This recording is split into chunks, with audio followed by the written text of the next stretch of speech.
Which knee pads are these? What's that? Which knee pads are those? There's the ones up from that. Hey, Casper. The dual axis. What are these called? These knee pads? C-frame or something? They're the Z-frame. Z-frame. Yeah. Okay. They're Z-frame. Oh, those are the same ones that I have, man. These are the best. They're the best? Those are the same ones that I have, but you have them in white. I have them in black. I have crashed at 55. What are you I've wearing crashed now? 2 crashes at 30. And No knee pads? they're solid. Same Wow. elbow guards. Oh, those are nice. Yeah. Those elbow pads? Good quality. Regenerative.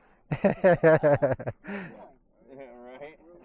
Well, you can file them down to a point if you're going fast. You know? Right? There's a big hole right there. Big drop.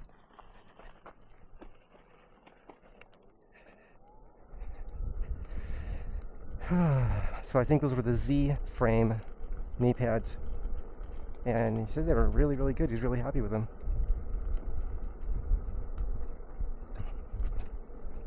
As much as I want to put my goggles on, I just enjoy this wind hitting my face, which if I put the goggles on, it'll block that. It'll block a lot of that. And there's no dust here anyway. I think the goggles are for blocking dirt, really. I have my sunglasses on. They're Ray-Ban. They're the old style sunglasses, the old ones. I don't know if that helps you visualize what they look like, but I don't think they make them anymore. That's what Ray-Ban told me. And I've broken them so many times, the arms. And I literally JB welded them and then wrapped them with like gaffer tape, black gaffer tape, which is like one of my favorite tapes, because it's very sticky and doesn't leave a residue. Or it doesn't leave much of a residue, if any. Maybe after like a really long time, like many months, it might leave a little bit.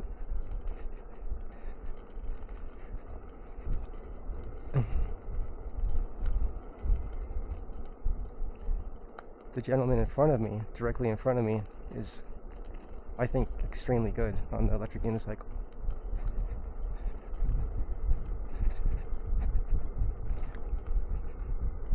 I'm not sure which electric unicycle he's riding, but I'm sure there's plenty of people that can look at that and say, "Oh, I know what that is." I don't have the electric unicycles memorized by what they look like, but I'm pretty good at identifying a Lynx because that's what I ride.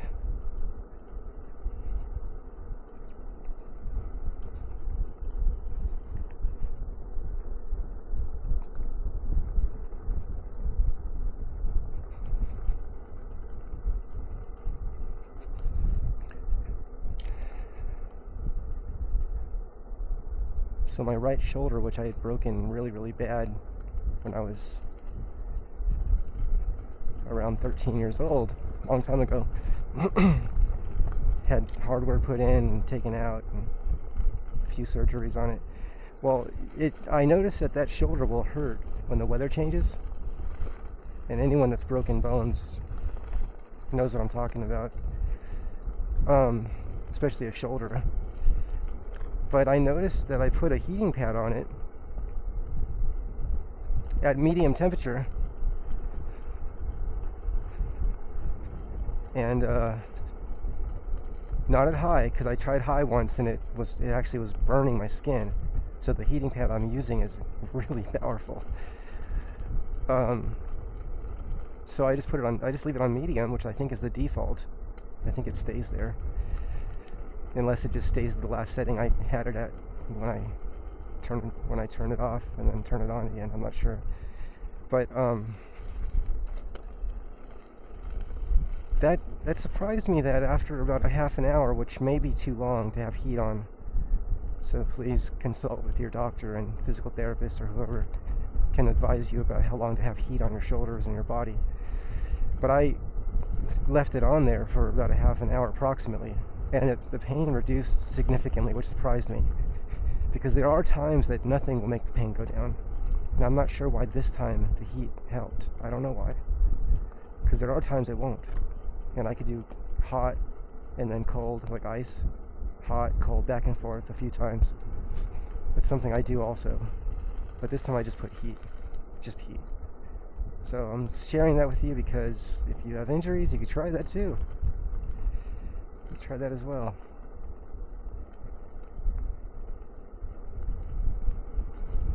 I should say if you have old injuries, or new, I guess, as well.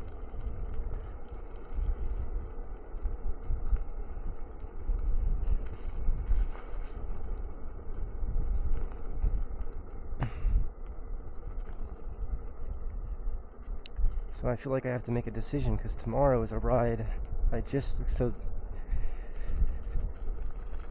We're going on a ride tomorrow with the group one of the groups I ride with, and there's another ride going on at almost the same exact time. That's going to be a much more difficult ride with a different group, and I kind of want to do that one. And I'm like, uh-oh, what do I do? Which one do I do? Now, if I do the one that's too difficult, I'll say if I do the one that's difficult, and if it's too difficult, if it turns out to be too difficult, I guess I could always turn back, or my map will get me back home, I guess. I wouldn't want everybody to have to wait for me. So as long as the map works, I could take that chance. And that would be an opportunity for a stretch. That word I use sometimes, stretch. Where if I can keep up with this more challenging ride, that would be an opportunity to increase my skills. I could also say it's an opportunity to break bones, but I shouldn't laugh, right? That's why we practice, right? That's why lots of practice to minimize injury, minimize the possibility of injury.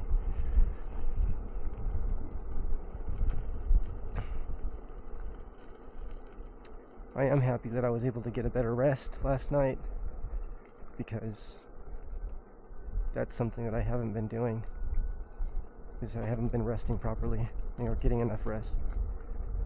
And it really takes, I'll say, a lot of concentration to get a good rest, because I really like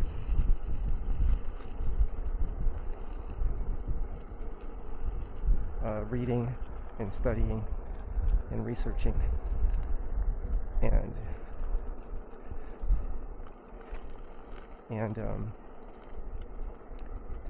when I go to sleep,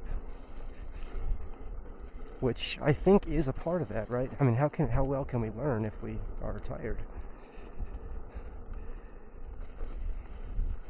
But it's really easy to not go to sleep, even though it's also hard to not go to sleep. So I just need to let myself have the habit of resting, getting better rest.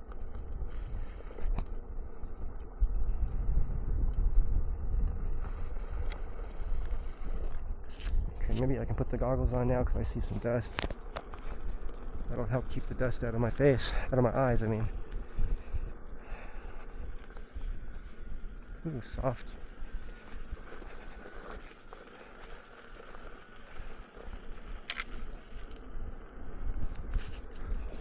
I sometimes like to take a different line than everybody else is taking, even if it appears to be less stable and more difficult, more challenging. It's also an opportunity to pass sometimes, if I want to do that. In this case, we're all going pretty slow. There's no need to pass anyone, except if I don't want to get dusty. Being toward the front has less dust. Or I can go way in the back, and that'll let the dust settle down before I get to that part. That's a Lynx right in front of us. And in front of that is a Sherman L, I think. Oh, the gentleman in the front, the leader of the ride, he has an Insta, well, I don't know which one. It looks like an Insta. That was soft sand right there. It's really dangerous. Easy to fall on that. Some kind of Insta 360. And he's holding it down in front of him, which is an interesting angle. Now he's holding it up above him. I don't know if you can see that.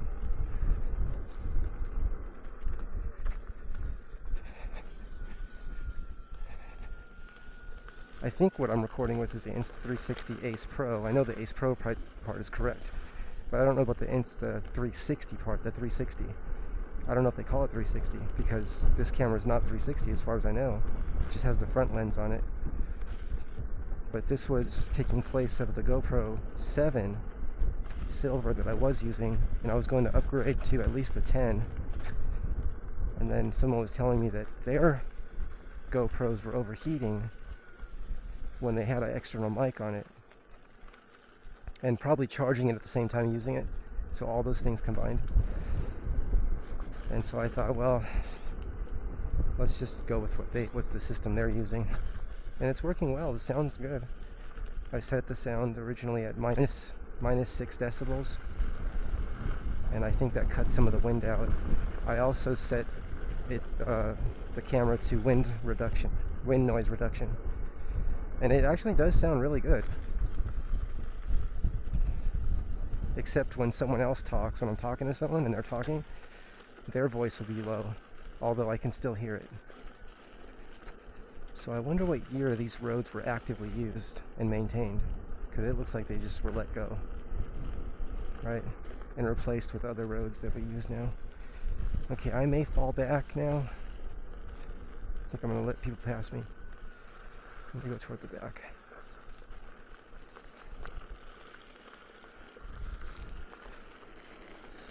There we go. Who else is back there? I think there might be one more person back behind me. The gentleman that still remains in the back, if I understand correctly, if I'm correct on this, is he doesn't rush any of the rides. He doesn't rush anything. He's in no hurry to get anywhere, which I like that.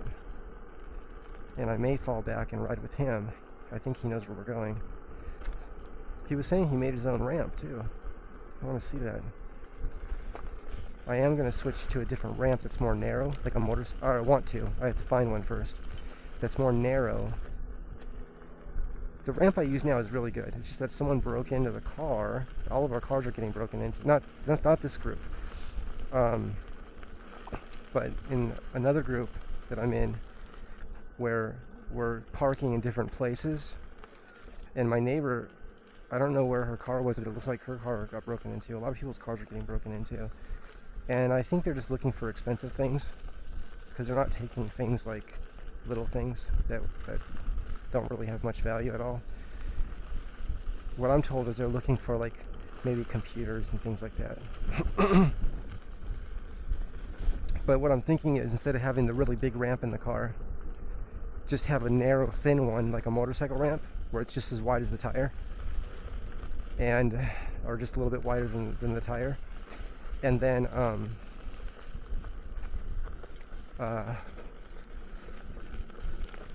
if it can fold, once or twice to a small size, then it can easily just be put away somewhere in the car. Like the big ramp is just kind of big, and I don't know if someone thinks like, oh, is there something underneath that, and that might give a reason to break a window just to see if there's something in there. Yeah, the bees come around my helmet. I think it's the orange. It has like some bright colors on it, which the reason I liked that was because people can have a better chance of seeing a bright color. Like cars can see it better, I think.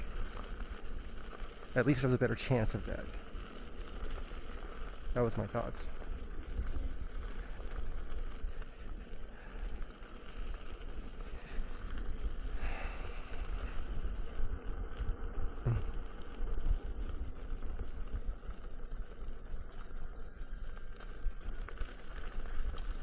Yeah, as soon as I shared on the group chat that someone had broke a window on my car, then several pictures were posted of other people that have had the same trouble over the course of the past several months.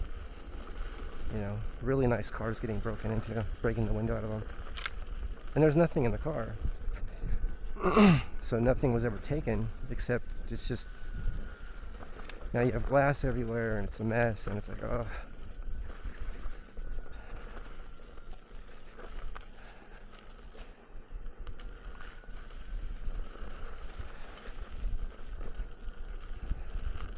I have seen people put notes on their, a helicopter, on their windows saying there's nothing of any value in here. That's the Nike missile silo up there. Just when I checked that out. Over there? It's just up there, yeah. It's all fenced off, but Oh wow. you want to take a look. Like, I want to see all the pinpoint detail down the sewer car. This is really interesting. Wow, look how high up we are right now. Feels like we're up high too.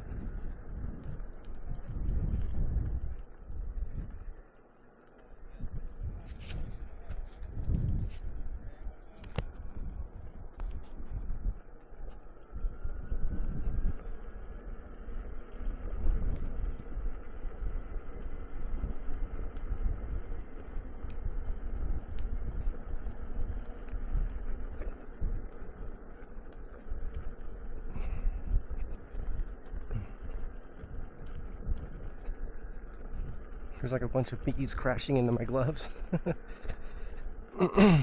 For a second, I mean. There's like 4 or 5 of them bumping into me. And then they went away. They're like, oh, it's not a flower, it's just something else. I think they're noticing color, right? Because there's red on the glove. Red and white. So the leader of this group said this is an old, I think he said missile silo. Missile silo. Wow, look at this. Amazing.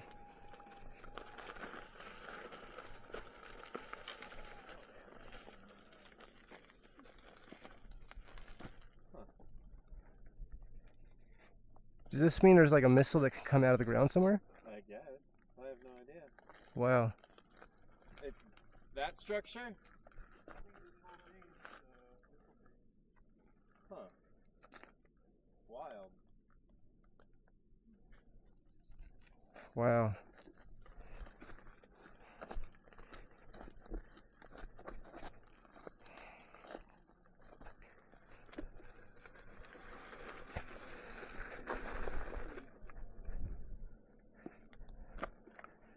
Do you know if that means that there's actually a missile here somewhere? Or was? Yeah, it used to be. Wow. I mean, does that mean like one of these structures would open up and let it out if it needed? Yeah, it's like a missile. It was like World War II era missile defense. Okay. So I think they have these bases scattered around Yeah. Southern California. Wow. And it would be to shoot incoming missiles out of the sky if we were ever attacked. Yeah. Oh, this would take down the incoming ones? Yeah. That's the idea? Okay. Well, that's a nice fire station there. Yeah. Pretty cool, huh? First class. Yeah, this is the Nike missile silo.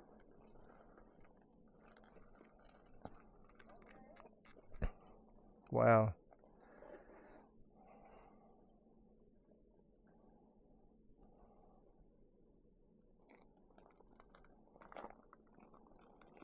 That's Camp 9, which is a fire station for forest fires. That's probably why there's a helicopter over there. Oh, okay. We're way up there, huh? We're high right here. This is high. Yeah, I think you can see it. You see the satellite towers at the very tip top? Yeah. That's where we're going. Oh, cool. Nice. Very nice. Yeah, the weather doesn't actually feel too bad today. Yeah, it's not bad up here. Yeah. Maybe. I'm gonna go up there. I've never been up there. Okay. It's kind of like a cool breeze right now, which I wasn't expecting that.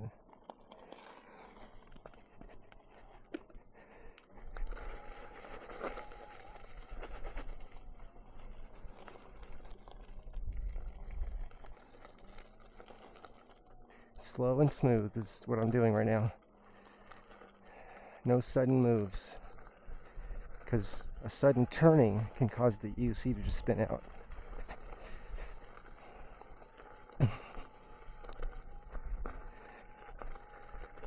Wonder what this is. It's like a metal grate. Maybe they parked things on this, and the metal prevented it from falling into the ground over time, like slipping into the ground with the weather, such as rain and things like that.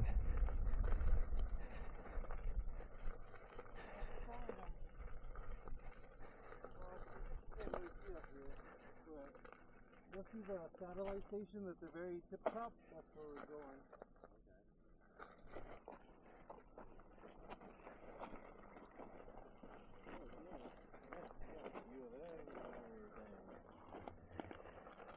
We gotta explore some of those dirt trails over there too. Right? Yeah, there's a road that dips back in through there along the middle.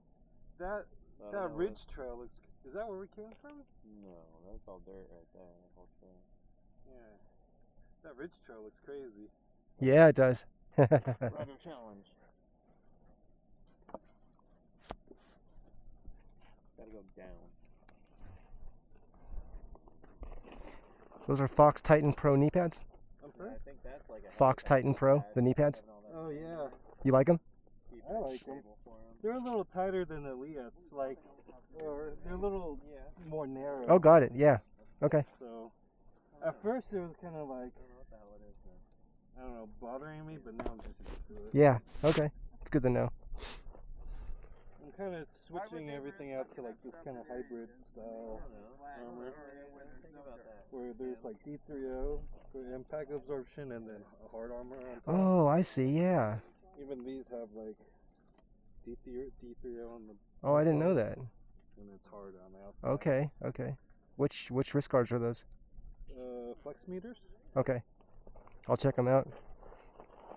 I need some gloves too, but Yeah. not high priority. Yeah.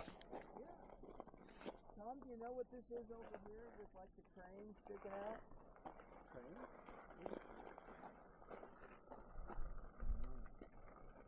Oh, that structure over there? No, the one across the ridge in the distance. I don't know.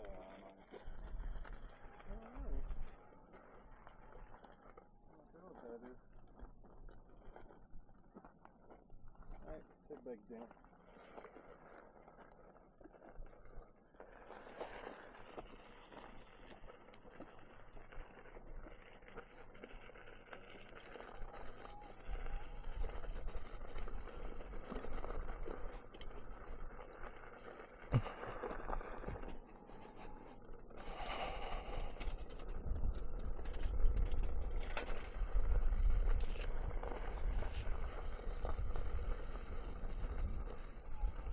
So right now I'm moving my feet back toward the back of the pads so that I can more easily and effortlessly slow down because I'm going downhill. So instead of forcing myself to stop, I could just kind of lean back a little bit and then I'll slow down.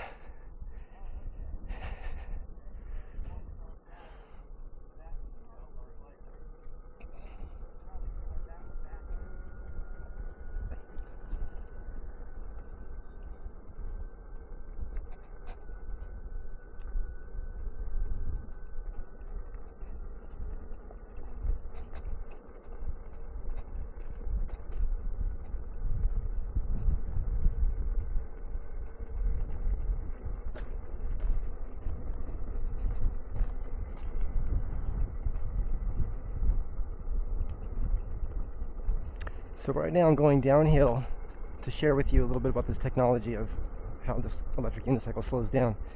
The motor instantly becomes a generator when I'm slowing down. And instead of using a brake pad, which automobiles use and bicycles use and scooters use, many even motorcycles use. But if you have an electric motorcycle or electric car, and some hybrids more than others, I mean, like the BMW i3, for example, where you just one pedal driving, let off the accelerator, and it slows down really strongly, so you don't wear out your brake pads. This electric unicycle, and electric unicycles overall, as far as I understand, this is the Lynx. Look at that helicopter. When you slow down, it the motor just puts charge back into the batteries a little bit. But the big savings is that you're not using up brake pads. Look at this beautiful helicopter.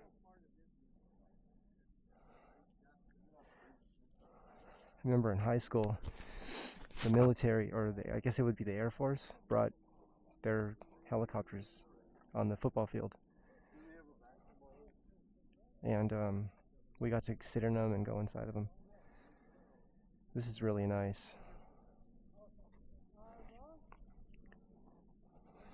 Jasper.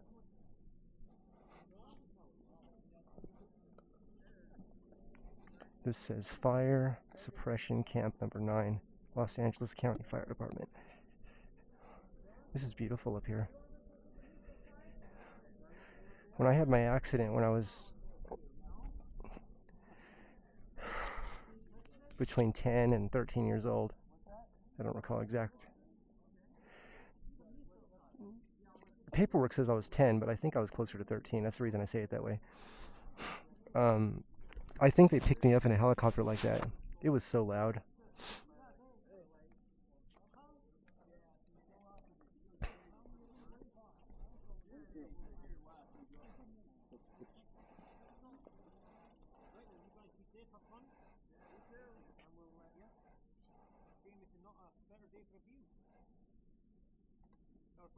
Hang on, let me get a couple.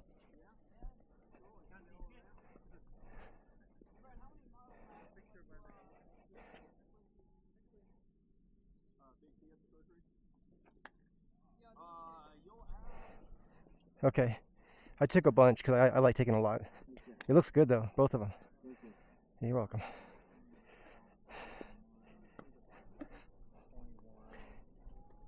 You're adding plus or minus plus 10 miles. You guys rode up here? About 2K. You guys rode all the way up here? Yeah, we did a bunch of stuff this morning. We did Big T and back. The fire was really, the smoke was really bad over there. Got it. You can't breathe that, huh? Yeah, we were gonna go way up the crest, and it just starts to burn. Yeah. Okay.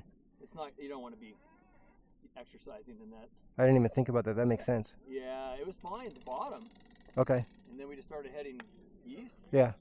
and it just boom, and all of a sudden you're like. Right. So we came down upper Big T, lower Big T, and then we came out here, and now we're gonna head back down. Okay. All right. All right. Have a good ride. I love this thing. Yeah. Yeah. Have a good ride. All right, guys.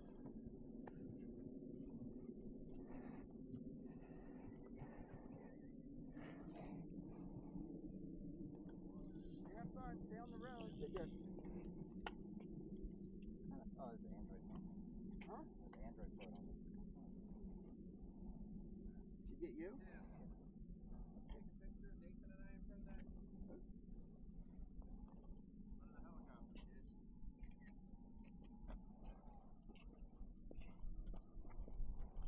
That helicopter looks like it costs millions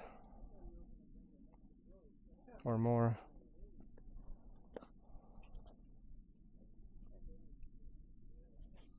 Yeah, there you go. Imagine the people that work on this. Take a picture of Nathan and I. Sort of got it. The level of skill, Bird the training, the engineering that goes into this. I do have to wonder if an electrogravitic, faster than light speed spaceship, like a John Searle, SEG, Thomas Townsend Brown, Otis T. Carr, Ralph Ring, I have to wonder if those have less parts and cost less money to build and less money to maintain. I do wonder that. And safer. I do think they're safer. I think electrogravitic spaceships are safer. Right? Interesting, right? Faster than the speed of light and safer. How so? Well, watch the movie. Watch the video on YouTube by Better Energy Movement called Infinite Energy from the Vacuum. And first of all, you'll learn where these spaceships are getting powered from, right? Which is the same place all of our energy comes from, and it's the same place that all these subatomic particles that sustain atoms, that sustain what we think of as the material universe and material existence, including biology. It's where everything gets its energy from, and in turn, this material universe powers that same infinite vacuum energy, right? It's vacuum energy gets its energy from the material universe, if I understand correctly, yet has 10 to the 40th times more energy. So it's an over-unity system. It's a symbiotic relationship and over-unity, because you're getting more energy in the infinite vacuum energy field than we have in the material universe, which is the energy that sustains what we think of as material universe.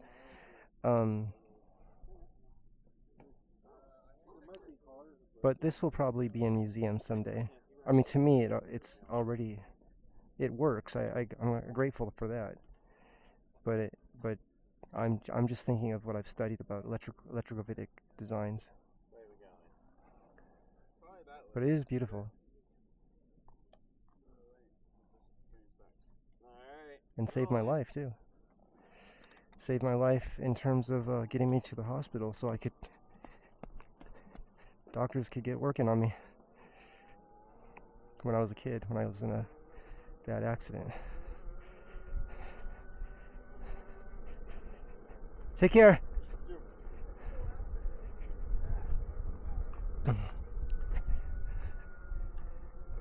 It's amazing that the taxes pay for these programs, as far as I understand, right?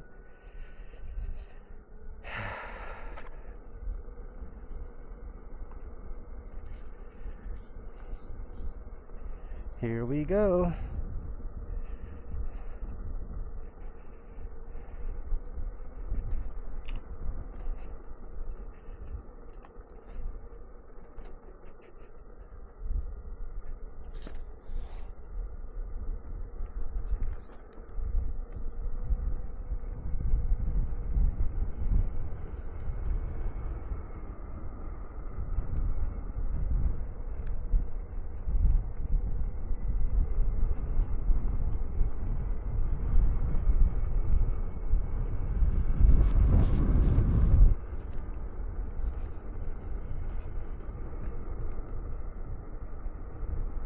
What I like about both of the knee pads we were looking at earlier, which I can't think of the name of them at the moment, the Fox knee pads and the Elite knee pads that we were looking at, I don't know if it was on this same video or not, is that they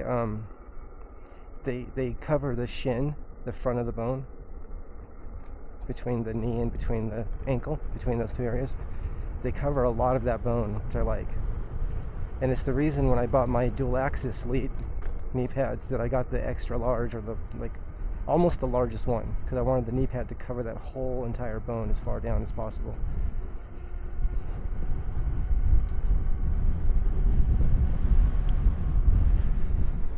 Yeah, right now I'm actually a little bit cold, probably because I was sweating, and then now we're moving and there's a cool breeze. It's not a warm breeze, it's a cool breeze. I wonder if I could sit down at this speed. Now, if I made a mistake and the unicycle can go flying off the cliff, I'm not going to do that. I'm not going to risk that right now until I get more experience sitting down, until I feel comfortable.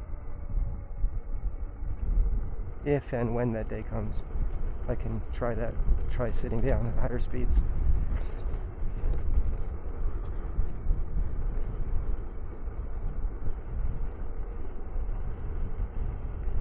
Okay, let's start a new video. I think we're recording right now.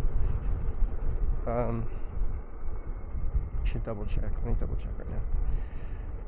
So most of the group in front of me is sitting down, except the one person directly in front of me. Yeah, we are recording. Okay, I'm gonna start a new video right now because I don't know how long this one's been going for. Stop recording.